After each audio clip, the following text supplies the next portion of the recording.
माननीय बच्चों, आज से आपका क्लास 12th का इंग्लिश का क्लास शुरू हो रहा है। इसके पहले की क्लास में आपको बताया गया था कि इंग्लिश में आपको क्या क्या नहीं पढ़ना है, केवल लिटरेचर का कोर्स। उसी में लेसन नंबर 1 है प्रोज का a girl with a basket, written by William C Douglas. Lesson explain करने से पहले आप लोग को इस लेसन का पूरा समरी यानी कि सारांश आज आपको इस क्लास में बताएंगे। इस पाठ का हिंदी सारांश क्या है, ताकि जब आपको इस लेसन का इंग्लिश से हिंदी एक्सप्लेन किया जाए तो आपको समझने में बहुत समस्या न हो। लेखक जब न्यू दिल्ली से बरेली की ओर जा रहा था तो वह हर स्टेशन पर अपना रेल के डिब्बे का फाटक खोल देता था और प्लेटफार्म पर उतरकर लोगों से उसके देश के बारे में यानी भारत के बारे में बातचीत करता था। बातचीत करने का एकमात्र कारण उसको यह जानना था कि वह वहाँ के लोग अपने देश के बारे में कैसा विचार रखते हैं। वह लगभग 10 लोगों से बात करता था या उससे अधिक लोगों से बात करता था, तब किसी 1 या 2 व्यक्ति को पाता था जो अंग्रेजी बोल सकता था। क्योंकि लेखक एक फॉरेनर था, अंग्रेज़ था, इसलिए वह अंग्रेजी में ही बात करता था और भारत के लोगों से भारत के विचारों को जानने की कोशिश करता था। इसी क्रम में जब लेखक एक स्टेशन उतरा तो एक छोटे छोटे बच्चों के समूह ने उसे घेर लिया, जो कि शरणार्थी बच्चे थे। यानी कि जब भारत और पाकिस्तान का बंटवारा हुआ तो बहुत से लोग पाकिस्तान छोड़कर भारत आ गए और बहुत से लोग भारत छोड़कर पाकिस्तान चले गए। जो लोग पाकिस्तान छोड़कर भारत आए थे उनके लिए जीने खाने की बहुत बड़ी समस्या थी, खास करके छोटे बच्चे और बड़ों के लिए, क्योंकि उनके लिए कमाई का एकमात्र साधन था अपने हाथ से बनी हुई टोकरियाँ, पंखे बनाकर बेचना और उससे किसी तरह अपना पेट पालन करना। तो वो छोटे बच्चे उन्हीं शरणार्थियों के बच्चे थे।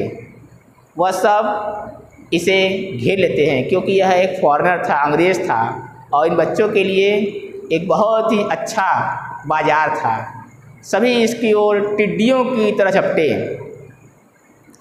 लेखक उनकी भाषा को नहीं समझ पा रहा था, लेकिन वह उनकी भावनाओं को समझ रहा था कि क्या चाहते हैं। इसलिए लेखक बहुत कम पैसा खर्च कर पर्याप्त मात्रा में उनसे टोकरियाँ व पंखे खरीद लेता है। लेकिन तभी वह अपने सामने एक छोटी सी लड़की को देखता है जिसकी आंखों में आंसू था और वह चाहती थी कि लेखक उससे एक टोकरी खरीद ले। लेखक ने उसको यह दिखाने की कोशिश की कि उसके पास किसी भी अन्य टोकरी की आवश्यकता नहीं है, अतः वह बिना टोकरी खरीदे उसे कुछ पैसे उसकी टोकरी में डाल देता है। लेकिन जो ही वह कुछ पैसे उस लड़की के टोकरी में डालता है, उसे यह एहसास होता है कि उससे बहुत बड़ी गलती हो गई।